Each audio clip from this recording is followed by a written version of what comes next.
Naftali Bennett is a former Prime Minister of Israel, and he joins us now here on BBC News. Mr. Bennett, welcome. Where has Benjamin Netanyahu gone wrong that necessitates a new party that you're setting up when it comes to Gaza and his policy there? Well, I think it's broader. I think we need to unite Israel from within. We need to calm things down. We need to bring security to all of our borders. We've been attacked from Lebanon, from Syria, from Iraq, from Iran, from Yemen. So where has Mr. Netanyahu got this wrong when it comes to security policy? And clearly you think he needs to go if you're setting up a new party. I have many ideas how to do it the right way. What I don't want to do is criticize Israel's government and foreign media. Things I'll hash out in Israel. I think we should act quicker and get this done with. We had in the past wars of 6 days or 2.5 weeks.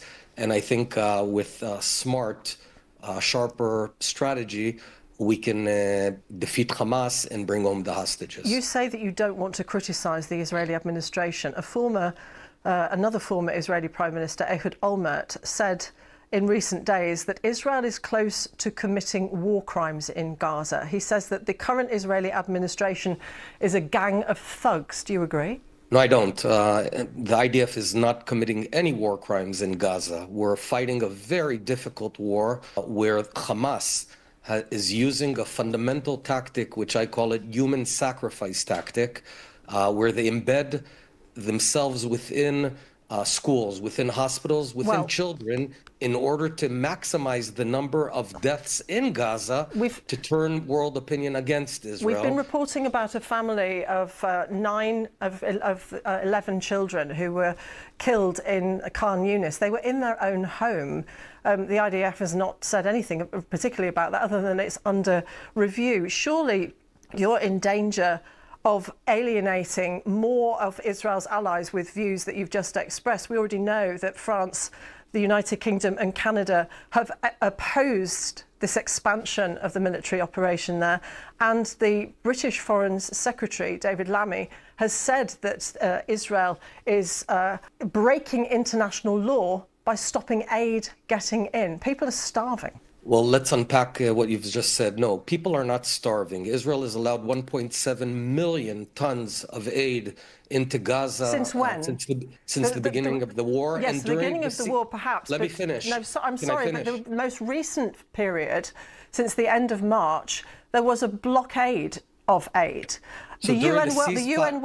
let me just share some statistics. The World Food Programme from the UN says that 14,000 children are severely malnourished. We also understand from an organisation called Integrated Food Security Phase Classification, which is UN-backed, 2.1 million Palestinians are at critical risk of famine and face extreme levels of food insecurity because this blockade is continuing. Surely you have to get behind the idea that you need to flood the Gaza Strip with aid to help these people.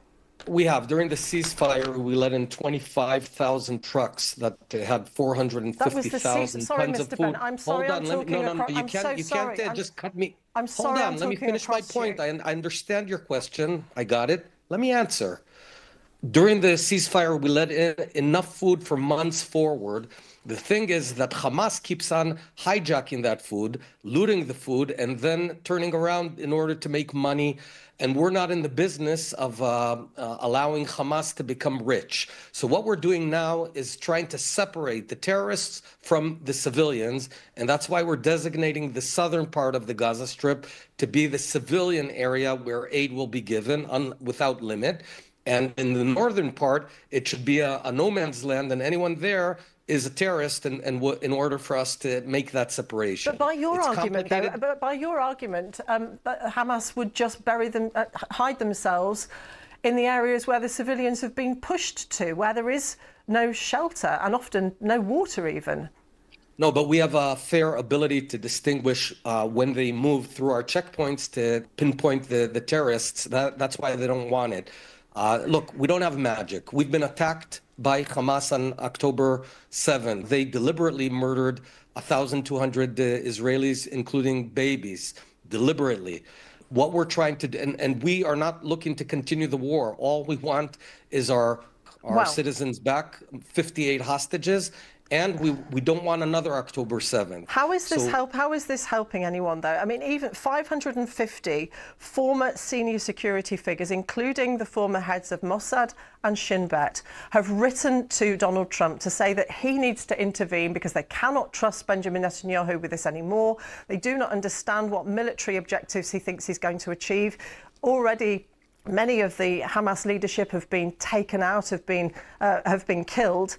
And we heard today, and we're going to play a clip now of one hostage who's been freed, Naama Levy. And she said what she feared most when she was in captivity was the Israeli airstrikes. Let's listen to what she had to say. What frightened me most were the bombings. First you hear the whistling, praying it won't fall on us. Then the explosions, sounds so intense they paralyze your body, and the earth shaking. Each time I was certain it was my end. In one bombing, part of the house I was in collapsed. Fortunately, the wall I was leaning against didn't crumble, and that's what saved my life. What would you say to her? I would say that I love her. I'm happy she's home. War is a terrible thing, a horrible thing. But what we can't do is allow Hamas to attack us again and again.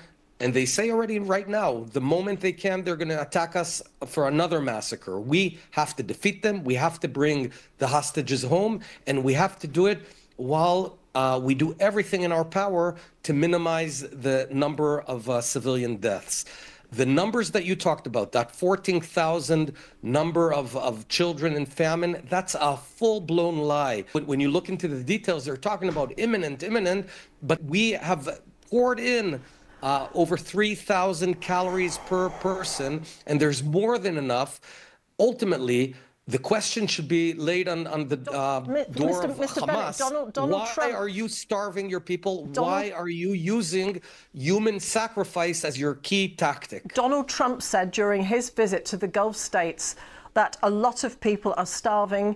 We're going to look into that. Is he wrong? We should always look into everything. Is he wrong? I am saying clearly there is no starvation in Gaza. We've seen pictures of children starving. We hear testimony daily here on the BBC from aid agencies and doctors of all nationalities who say the children they see are malnourished, at least, if not worse. So we're pouring in the aid. What I can say is that a lot of things that you say or you show are not true, are fake. And it's not the first time. How do we get these pictures then if they're all fake? You know, on October 17th, BBC said that El Hali Hospital was attacked by IDF from Israel by a rocket, killing 500. And you had a field day on that. And then, lo and behold, 24 hours later, it was a Islamic Jihad rocket. Mr. Bennett, these are recent pictures that we see. It wasn't 500 deaths, it was 10 deaths. So it wasn't Israel, it was the Hamas and Islamic Jihad. Besides that, you got everything right. So let me just... We have got everything right besides that. Excuse me. Did you say that? Did you? Sorry, I misheard you. But what I'm saying very clearly, there's a tremendous amount of misinformation, of fake news. We do not deliberately kill anyone ever. That's not our policy. That's Hamas's policy. We're fighting for our defense. It's messy. It's difficult. We hate it. We hate war. My own son serves in the military. You think we're happy? I've been to over 400 mournings of soldiers. It's horrible. But there's one thing worse than war. It's being helplessly massacred by an enemy who wants to kill all of us. We're not going to let that happen again, even if some people don't like us. Naftali Bennett, former Prime Minister of Israel, thank you very much for your time today. Thank you very much.